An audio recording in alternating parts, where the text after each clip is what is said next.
Baiklah, bismillahirrahmanirrahim. Assalamualaikum warahmatullahi wabarakatuh. Waalaikumsalam warahmatullahi wabarakatuh.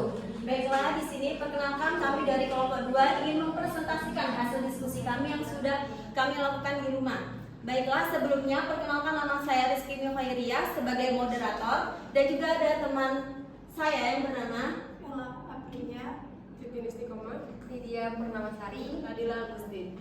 Baiklah, untuk mempersingkat waktu, izinkan kelompok kami untuk mempresentasikan hasil diskusi kami. Yang pertama akan dipaparkan oleh Mbak Ella. Kepadanya dipersilakan.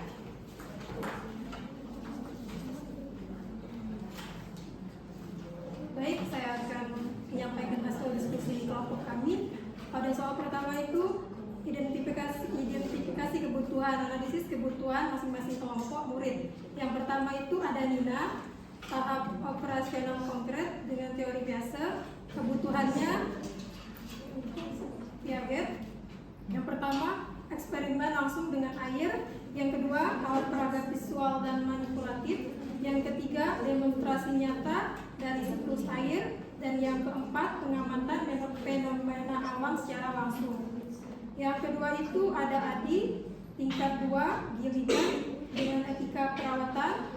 Analisis kebutuhannya yang pertama, membutuhkan pengakuan sosial, rasa memiliki dalam kelompok, dan bimbingan moral agar fokus akademiknya tetap terjaga. Yang kedua itu menyadarkan kepentingan diri sendiri daripada kepentingan orang lain. Yang ketiga, pembelajaran kolaboratif dan kerja kelompok. Dan yang keempat, kesempatan untuk membantu teman. Yang ketiga itu ada Mario dengan teori perkembangan fisik dan motorik oleh Gabar dan Malina. Kebutuhannya yang pertama memiliki kebutuhan kinestetik yang tinggi. Yang kedua, belajar melalui gerakan dan aktivitas fisik. Yang ketiga, memerlukan penyaluran energi motorik. Dan yang keempat, konsentrasi meningkat saat tubuh aktif bergerak. Yang keempat itu adalah seni dengan teori Vygotsky. Kebutuhannya yang pertama, pendekatan storytelling dan narasi. Yang kedua, visualisasi kreatif konsep siklus air. Dan yang ketiga, kesempatan untuk berimajinasi dan berkreasi. Dan yang keempat itu membutuhkan struktur tambahan untuk menerjemahkan imajinasinya yang luas ke dalam tugas-tugas yang sistematis dan terorganisir. Baik, itu saja. Terima kasih.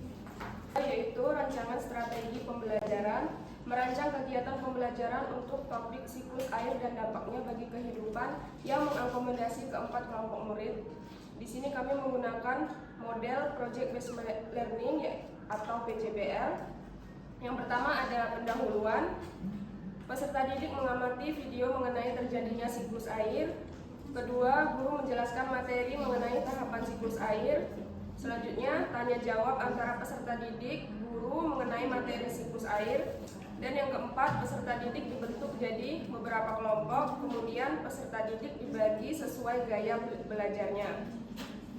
Untuk kegiatan intinya, untuk Nina yaitu mengurutkan siklus air, Adi memimpin diskusi kelompok tentang dampak pemborosan air terhadap masyarakat. Untuk Mario melakukan simulasi fisik menjadi tetesan air untuk memahami siklus. Dan yang terakhir, Laksmi menggambar siklus air dalam bentuk poster atau cerita perjalanan siklus air. Untuk pelaksanaannya, Nina mengurutkan potongan gambar tentang siklus air yang masih acak. Adi menceritakan ulang dari sesuai video yang ditampilkan. Mario memotong dan menempelkan potongan kertas siklus air.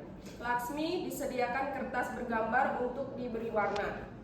Selanjutnya, membuat kesepakatan waktu. Peserta didik dan guru membuat kesepakatan waktu untuk membuat produk. Setiap kelompok peserta didik menyelesaikan tugasnya masing-masing. Kemudian monitoring keaktifan dan perkembangan proyek. Guru berkeliling untuk memastikan setiap kelompok memahami produknya masing-masing. Peserta didik diberi kesempatan bertanya jika mengalami kendala dalam memahami tugasnya. Selanjutnya, menguji hasil. Setiap kelompok bergantian menunjukkan dan mempresentasikan. Untuk kelompok Nina menunjukkan hasil produk, Adi mempresentasikan diskusinya, Mario menunjukkan hasil produk, dan Laksmi menunjukkan hasil produknya. Yang terakhir yaitu evaluasi pengalaman belajar. Guru memberikan evaluasi pada setiap kelompok. Dan yang terakhir penutup dengan kegiatan salam. Terima kasih, saya akan menjelaskan peran teori perkembangan Piaget, Vygotsky, Erikson, dan Gilligan. Yang pertama itu pada teori Piaget, yaitu pada teori perkembangan kognitif. Teori ini berperan dalam menyesuaikan kompleksitas materi dengan kemampuan berpikir murid. Pada penerapannya, karena murid kelas 4 SD seperti Nina berada pada tahap operasional konkret, strategi dirancang menggunakan alat peraga nyata. Hal ini membantu Nina memahami konsep abstrak seperti penguapan dan kondensasi melalui observasi fisik langsung. Yang kedua yaitu teori sosial kognitif oleh Vygotsky. Teori ini berperan dalam menentukan tingkat bantuan yang diperlukan murid untuk mencapai pemahaman mandiri melalui zone of proximal development. Penerapannya yaitu strategi menggunakan metode scaffolding atau bantuan bertahap, contohnya dengan Laksmi diberikan panduan berupa kata kunci atau template cerita untuk membantunya menyusun laporan siklus air yang terstruktur. Yang ketiga, teori psikososial oleh Erikson. Teori ini berperan dalam membangun rasa kompetensi dan kepercayaan diri murid melalui interaksi sosial.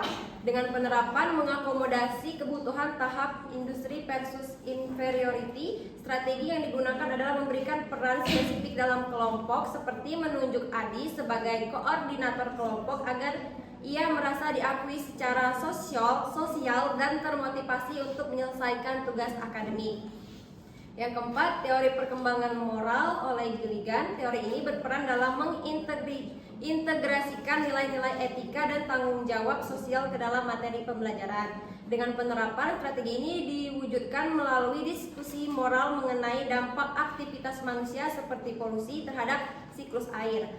Hal ini mengajak murid seperti Adi untuk mulai berpikir tentang konsekuensi tindakan terhadap lingkungan dan masyarakat luas. Terima kasih. Di sini saya akan menjelaskan mengenai role play singkat untuk mendemonstrasikan penerapan strategi dalam situasi kelas. Di mana yang pertama yaitu tahap pertama pembukaan dan eksperimen. Di mana pada tahap ini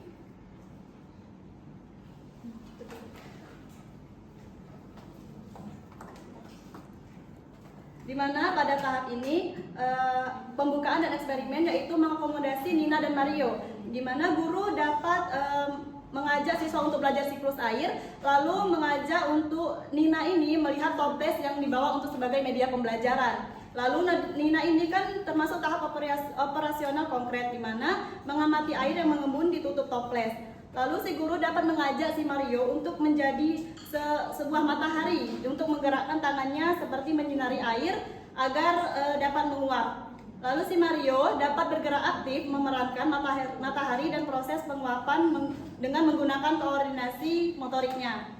Lalu yang kedua yaitu diskusi dan scaffolding untuk mengakomodasi Adi dan Laksmi, di mana guru dapat membagikan gambar urutan siklus air, lalu memberikan secara acak kepada si Laksmi untuk mengurutkan siklus air tersebut. Lalu si guru juga dapat memberikan sebuah pertanyaan seperti, jika air di bumi terus dikotori, apa yang terjadi pada siklus ini? Lalu itu ditujukan kepada Adi untuk menjelaskan dampak polusi terhadap kehidupan dan rasa tanggung jawab menjadi air bersih. Terima kasih. Kelompok kami, apabila teman-teman dari berbagai kelompok ini memberikan tanggapan ataupun sanggahannya, dipersilakan. Yaitu setiap siswa memiliki karakteristik perkembangannya yang berbeda-beda. Nah, sehingga pembelajaran harus dirancang dengan mengintegrasikan aspek konkret, sosial, fisik, dan juga kreatif. Mungkin itulah tadi presentasi dari kelompok kami. Apabila ada salah-salah kata kami, mohon maaf, kepada Allah kami mohon ampun, dan kami akhiri wabillahi taufiq wal hidayah. Wassalamualaikum warahmatullahi wabarakatuh.